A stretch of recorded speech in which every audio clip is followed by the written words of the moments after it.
नमस्कार दोस्तों, स्वागत है आपका अपने चैनल पीके व्यक्ति में।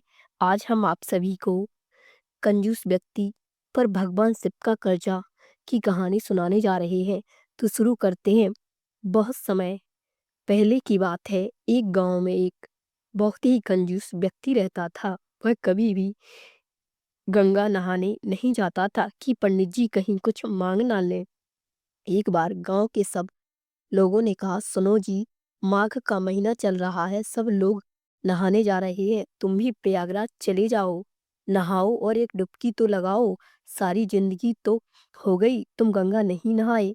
तो सबने जिद की। पत्नी ने भी कहा, जाओ। तो वो चुपके से गया।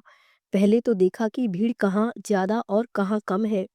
तो वो गंगा किनारे चलता चलता सब जगह भीड़ थी। माघ का महीना था। अब वो चलता चलता शमशान घाट पहुंच गया। यहाँ भीड़ नहीं है और यहाँ नहा लूं तो पंडा यहाँ आएगा नहीं। नहीं तो नहाओ हो पंडा करो, चल निकाल कुछ दे, मेरे पास से पूजा करा चल गंगा जी में। बड़े प्रेम से वो शमशान में सोचा, यहाँ कुछ नहीं है, कोई पंडों का झंझट नहीं है। उसने कपड़े उतारे और चुपके से धीरे धीरे गंगा की को कोई देख ना ले।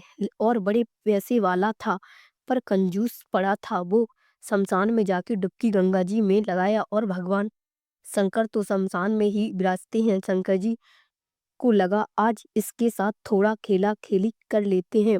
भगवान शंकर ही पंडा बन के आ गए। जैसे ही वो डुबकी लगाया और कि जी निकालो, अब तो वो घबरा गया। अरे तुम कहाँ से आ गए?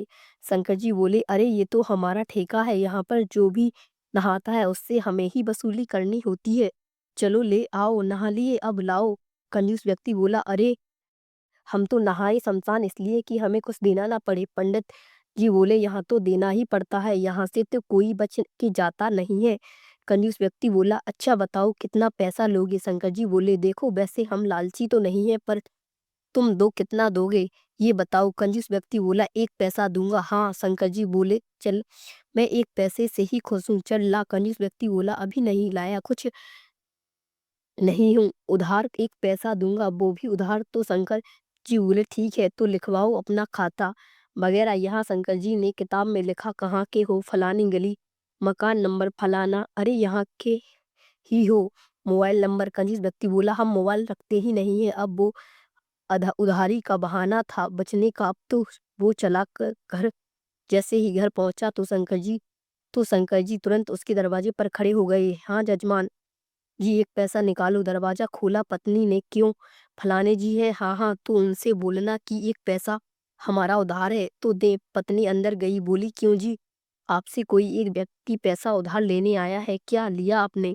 कंजूस व्यक्ति अपनी पत्नी से बोला, अरे लिया दिया कुछ नहीं, नहाया उसका एक पैसा है। तो यजमान भी जी ने पानी से कहा पत्नी से कहा, सुनो, कह दो कि मैं घर पर नहीं हूँ। पत्नी बोली, अरे मैं अभी तो कहकर आई हूँ कि आप घर पर ही हैं। अरे यह कह देना कि मैं भूल गई थी।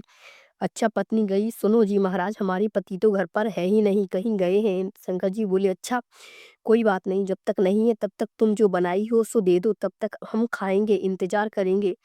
हमारा तो कोई है नहीं, यही बैठेंगे। अब पत्नी को लगा, भगवान ये खाएगा, और तुरंत दौड़ी दौड़ी अपने पति के पास गई और बोली, क्यों जी एक पैसा नहीं देते? तो वो खाना खाने का भी बोल रहा है। तो यजमान जी ने पत्नी से कहा, सुनो, कह दो कि मैं घर पर नहीं हूँ।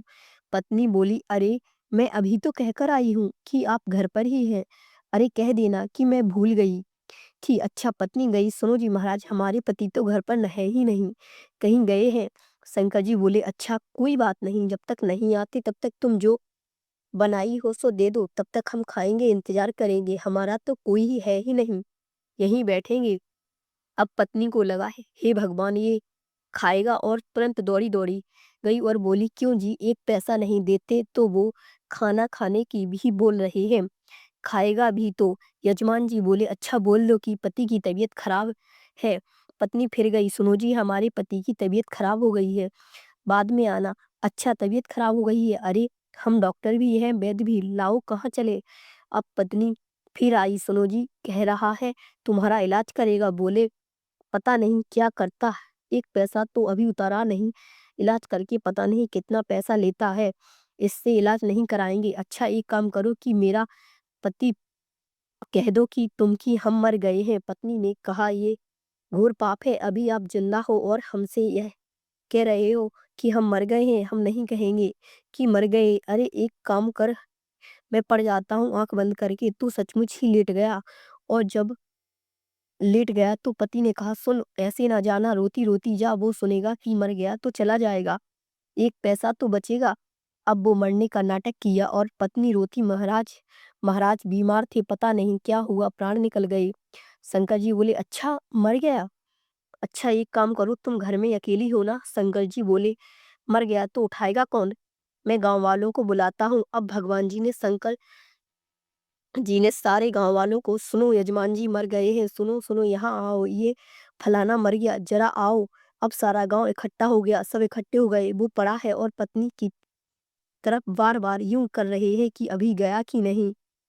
गांव वालों को कहाँ गया, थोड़ी देर मरे पड़े रहना। अब वो पड़ा मरा और गांव वाले अर्थी तैयार कर रहे हैं और वो रो रही है और भगवान शंकर मुस्कुरा रहे हैं, कितना कंजूस है, मर गया एक पैसा नहीं दिया उसने। अब गांव वाले बोले, देर ना करो, उठाओ अर्थी पर रखवाओ। अब ले जाने लगे तो पत्नी ने पकड़ लिया, नहीं मरे नहीं मरे, मत ले जाओ। अब गांव वाले बोले, राम राम, बड़े दुख में इतनी बड़ी पागल हो गई है, कहती है कि नहीं मरे। हाँ हाँ, दुख में आदमी ऐसे ही कहता है, नहीं मरे। अब तो माताएं बहनें पकड़ पकड़ के सभी कहती, नहीं मेरे नहीं मरे नहीं मरे, तुम सही कह रही हो, पर मर गए हैं, अब क्या करें। अब उसको पकड़ लिया। अब वो रोती रोती बोली, क्यों जी, आप ही क्यों नहीं कह देते कि मेरे। अब गांव की महिलाएं बढ़िया उसको बिठाई और कह रही हैं, सुन, सब ऐसे ही करते हैं। जिसने रोती रही और कहती रही कि नहीं मरे नहीं मरे। गांव वालों ने आरती को उठाया और शमशान घाट ले गए। शमशान घाट पर आरती रखने के बाद गांव वाले आग लगाने की तैयारी करने लगे। तब भगवान शंकर बोले, अरे ये कैसा कंजूस व्यक्ति है जो कर्जा ना चुकाने के लिए अर्थी पर भी लेट गया। भगवान शंकर बोले, अरे उठ व्यक्ति, मैं तुझसे और तेरे कंजूसपन से बहुत प्रसन्न हूँ, मांग, तू क्या मांगना चाहता है। व्यक्ति बोला, प्रभु मुझे कुछ नहीं चाहिए, जो एक आना पैसा आपका मुझ पर उधार है उसे माफ कर दीजिए बस। शंकर जी बोले, ठीक है, मैंने उसे माफ किया। व्यक्ति अर्थी से उठकर घर चला गया और भगवान शंकर अंतर्ध्यान हो गए। तब से कहते हैं कि भगवान शंकर को इसीलिए भोला बाबा कहा जाता है, क्योंकि भगवान शंकर बहुत ही भोले हैं। तो दोस्तों, आपको हमारी ये वीडियो कैसी लगी हमें कमेंट बॉक्स में ज़रूर बताएं और हमारे चैनल पीके भक्ति को सब्सक्राइब करना ना भूलें, ताकि हमारी वीडियो के आने वाले नोटिफिकेशन आपको सबसे पहले मिल सके। हर हर महादेव।